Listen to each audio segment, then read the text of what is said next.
चलिए हम चर्चा की शुरुआत करें तो उससे पहले मैं आपका मेहमानों से एक बार परिचय करा दूं। हमारे साथ हैं भारतीय जनता पार्टी के प्रतिनिधि जितेंद्र श्रीमाली। जितेंद्र जी, स्वागत है आपका।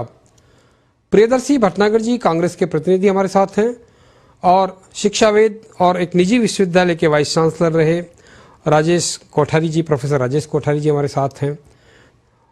वरिष्ठ पत्रकार शैलेंद्र अग्रवाल स्टूडियो में हमारे साथ हैं। आप चारों मेहमानों का बहुत बहुत स्वागत।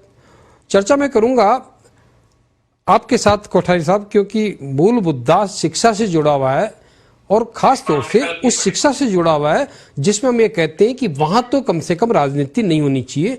और हमने आपको रिपोर्ट में दिखाया कि किस तरह से कोठारी कमीशन ने अपनी पहली रिकमेंडेशन यही की थी कि कुलपति के पद पर किसी भी तरह की राजनीतिक नियुक्ति नहीं होनी चाहिए। क्या कहेंगे जो माहौल 2 दिन से दिखने को मिला विधानसभा के अंदर, खासतौर से उदयपुर विश्वविद्यालय के वाइस चांसलर को लेके, और उसके बाद हम चर्चा करेंगे संपूर्ण एजुकेशन को लेके। आपका पहला कमेंट्स जी राजेश जी। पारेश्वर जी, पत्रिका टीवी का साधुवाद, धन्यवाद, क्योंकि जब सब लोगों ने उच्च शिक्षा को गौण कर दिया है और पत्रिका टीवी ने इस समसामयिक मुद्दे को उठाया है, इसके लिए आपका बहुत बहुत साधुवाद। मेरी पहली प्रतिक्रिया यह है सर जी कि ये जो कुछ हुआ है उदयपुर विश्वविद्यालय को लेकर, शिक्षाविद होने के नाते क्षुब्ध हूँ, परेशान हूँ और ये सोचता हूँ कि अगर हमें अपनी पीढ़ी को बचाना है तो कम से कम शिक्षा जैसे क्षेत्र को आप बिल्कुल निष्कलंक निष्पाप रखेंगे तो आने वाली पीढ़ी बचेगी। अन्यथा किसी ने बहुत सही कहा है कि अगर आपको अपनी जनरेशन खराब करनी है, अपनी पीढ़ियां खराब करनी है, तो उसकी शिक्षा व्यवस्था को ही खत्म कर दो। तो मेरा पहला कमेंट ये है सर कि ये जो हुआ है बहुत दुर्भाग्यपूर्ण है और सरकार को अल्टीमेट दबाव में आकर एक जांच समिति की घोषणा करनी पड़ी। पर ऐसा हुआ क्यों सर, इस पे हमें बात करनी चाहिए सर।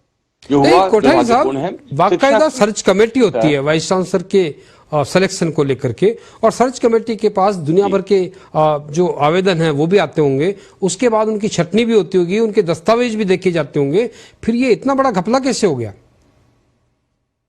पाराशर जी, सर मैं बहुत विनम्र शब्दों में बात कर रहा हूं सर जी कि सर्च कमेटी के जो सदस्य होते हैं वो भी एक आम इंसान की तरह होते हैं सर जी, ठीक है ना सर।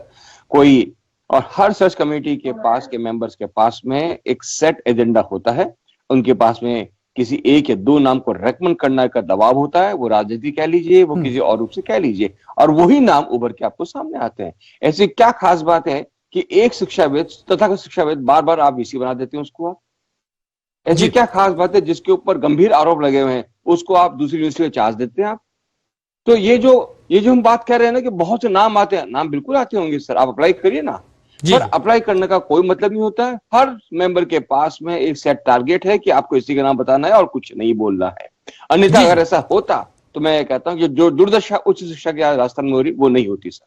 जी राजेश जी, बने रहिए कोठारी साहब हमारे साथ। सर मैं कह रहा हूं कि सवाल ये नहीं है कि अब ये कमेटी क्यों बनी, सवाल ये हुआ कैसे। बिल्कुल, मैं इनसे जवाब मांगना चाहूंगा। ये सत्ता पार्टी है, पेपर्स इनके पास में है, स्क्रूटनी कमेटी के मेंबर इनके साथ में है, इनके पास के हैं, उसके बावजूद आपने इतनी बड़ी गलती कैसे करी सर? ये शिक्षा का मामला है, ये रुपए पैसे का मामला नहीं है, ये भविष्य का मामला है। यही सवाल लेके हम फिर आएंगे भटनागर साहब के पास, बात करेंगे कि सरकार आपकी थी, सरकार के नुमाइंदे जो कमेटी में थे, सर्च कमेटी में, वो आपके थे, उसके बाद ये गड़बड़ क्यों हुई? प्रोफेसर इकबाल नारायण हमारे यहाँ हुए, दूसरे और वाइस चांसलर हमारे यहाँ हुए, वेदपाल त्यागी हमारे यहाँ हुए।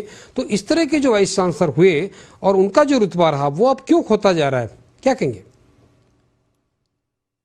पार्षद सर, सवाल यह है कि एक वक्त था जब मुख्यमंत्री जी वक्त लेते थे और आज हालत यह है कि सेक्रेटरी में बैठा हुआ एलडीसी, यूडीसी या असिस्टेंट सेक्रेटरी फोन कर दे किसी वीसी को, कोई भी वीसी हो सर, किसी पार्टी ने अपॉइंट करा वो तुरंत गोला मंडी खाते होते पहुंच जाता है। ये स्थिति इसलिए हुई है कि जो विश्वविद्यालय को जो एक ऑटोनॉमी थी वो खत्म कर दी है।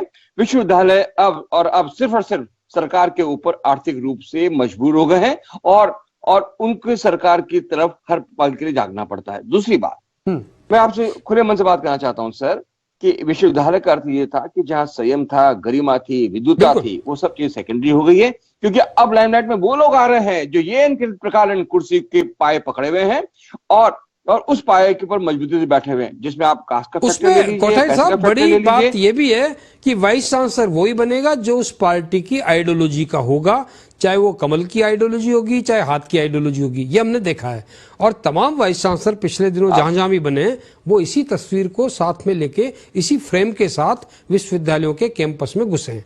आपको ध्यान होगा सर। पाराशर जी, आप बिल्कुल सही कह रहे हैं सर जी। दुर्भाग्य की बात यह है कि वो बीजेपी हो या कांग्रेस हो या कोई भी राजनीतिक दल हो सर, उन्होंने शिक्षा को, उच्च शिक्षा को मखौल बनाकर छोड़ा हुआ है सर। मतलब आप ही देखिए कि जिस दिन सरकार बदलनी होती है ये तय हो जाता है कि ये व्यक्ति इस विश्वविद्यालय वीसी बनेगा। ऐसे जैसे बंदरबाट हो रही है। क्यों? क्योंकि हमने ये समझ लिया है कि विश्वविद्यालय की आवाज नहीं है और समाज में विश्वविद्यालय का कोई महत्व नहीं रह गया है। और यही कारण है कि इन घटिया लोगों के, दोयम दर्जे के लोगों को जो अब तो कुलपति बनाया है, वो राजस्थान विश्वविद्यालय की बात करें, वो अजमेर विश्वविद्यालय की बात करें, वो उदयपुर विश्वविद्यालय की बात करें, और बहुत से विश्वविद्यालय ऐसे हैं जिनका ना बात करो अच्छा है। एक ही व्यक्ति दो बार मतलब कोटा विश्वविद्यालय के अंदर एक वीसी को 3 करोड़ की ग्रांट के ऊपर उसके खिलाफ जांच इंक्वायरी चल रही है, सरकार मौन है। और मैं आपको फिर दावे से कह सकता हूं कि कुछ नहीं होगा, कमेटी बनेगी, रिपोर्ट आएगी, तब तक महामहिम का कुलपति का टर्म खत्म हो चुका होगा। उस दस्तावेज का आपस में फिर डिस्कस करते रहेंगे, क्योंकि एक के खिलाफ कोर्ट में जांच चल रही है, एक के खिलाफ सरकार ने जांच बढ़ा रखी है, एक जांच बढ़ने वाली है। कारण क्या है कि सर हम लोग सांप गुजरने के बाद में उस लकीर को लाठी से पीटते नजर आते हैं। क्योंकि मैं आपको फिर कह रहा हूं कि समाज के इस पहलू को अगर हमने बहुत तेजी से बहुत देर तक इग्नोर करा हुआ है और वीसी हम उसको बनाते हैं जो हमें सुविधाजनक हो सके सर। बड़े दुर्भाग्य की बात है। मैं आऊंगा आपके पास कोठारी साहब, मैं आऊंगा आपके पास। सरकारी विश्वविद्यालय, एक सेकेंड सर, राजस्थान का कोई भी सरकारी विश्वविद्यालय न तो नेक के अंदर उच्च स्थान रखता है, ना आईआईएम के रैंकिंग उच्च स्थान रखता है, क्योंकि जब कुल का पति यानी कुल का मुखिया ही दूषित है तो आप कैसे रिसर्च की और अनुसंधान की बात कर सकते हैं? उम्मीद करना बेईमानी है सर।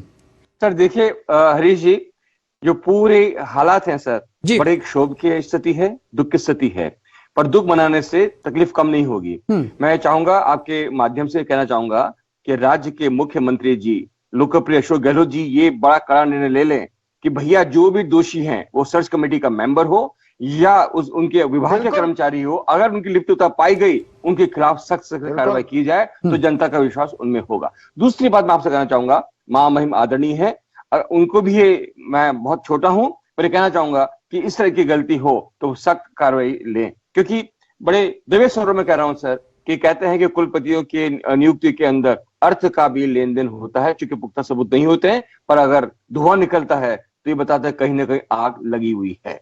कहने तात्पर्य ये सर कि जो जिम्मेदार लोग हैं उनको तय करना पड़ेगा कि हम राजस्थान की आने वाली पीढ़ी को किस शिक्षा के लिए हम छोड़ के जाएंगे, ये उनको तय करना पड़ेगा, अन्यथा आने वाली पीढ़ी उनको कभी माफ नहीं करेगी। फाइनल होते हैं इनके पुरखे। मेरा केवल इतना सा सुझाव है, उच्च शिक्षा के लिए जिस तरह से हीरालाल शास्त्री समर्पित थे वैसे नेताओं की जरूरत है, तो हमारी शिक्षा पद्धति बिल्कुल सुधर जाएगी। जी जी, बहुत बहुत आभार आप चारों मेहमानों का। नेता भी अच्छे चाहिए तो नीयत भी अच्छी चाहिए, और हमारे मुख्यमंत्री तो कहते भी हैं कि हर गलती कीमत मांगती है, तो वो कीमत भी जिससे भी मांगनी है उससे सरकार मांगे, ये भी हम उम्मीद करते हैं। और उम्मीद ये भी करते हैं कि उच्च शिक्षा को सरकार अपनी टॉप प्रायोरिटी में रखेगी। आज प्राइम टाइम में इतना ही। सोमवार को किसी नए विषय के साथ फिर हाजिर होंगे। मुझे दीजिए इजाजत। नमस्कार।